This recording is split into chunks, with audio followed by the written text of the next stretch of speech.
We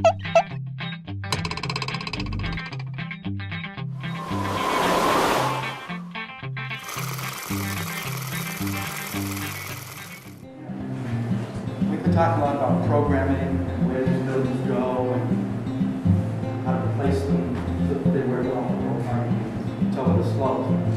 But one of the things that's really important to us is, what's it look and feel like? The architects are going to be very interested in that. Design this thing. Now that you mentioned the architecture of Montgomery, it would be nice to kind of bring the colonial kind of, Vermont style, which kind of doesn't really go well with great rooms and transparency. But I just saw it as as you're walking up to this thing, that you can see straight across it. You can see JP, you can see the tram, you can see everything right through it. I think it's nice. I think you're right. Once you get into the parking lot and you pull in physically to the area, that mountain still takes center stage or part of the center stage of what you're seeing as you arrive. It's nice in the spring, but you wouldn't stand there in the summer because there's obviously no shades. You're directly in the sun, so you have to create those kind of climates. Whatever you build needs a large sunbed, maybe with a fire pit.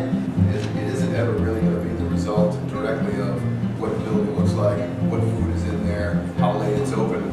The net of what it ends up feeling like is, do we all still spend time in there? Do we recognize the people that are next to us changing the locker or eating in there or skiing around there? And maybe that connects to the way that we build it, whether or not it keeps them there.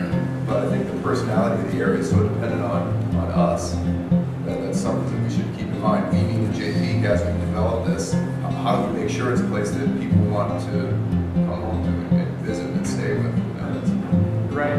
Yeah, I agree with Steve there. It's like that vibe that you can only get here. I see a lot of snow. I never would step foot in their lodge. It's just a very different vibe, very different feel. And even in their new lodge, which is super nice, it's just not the vibe I'm looking for. But every time I'm here, I spend money at the bar, I eat food here. It's just a very different vibe. So to keep that going. To do these things, we don't have time to just sit around and say, well, let's think about it for another year. We don't have that luxury. So we got to move on these things.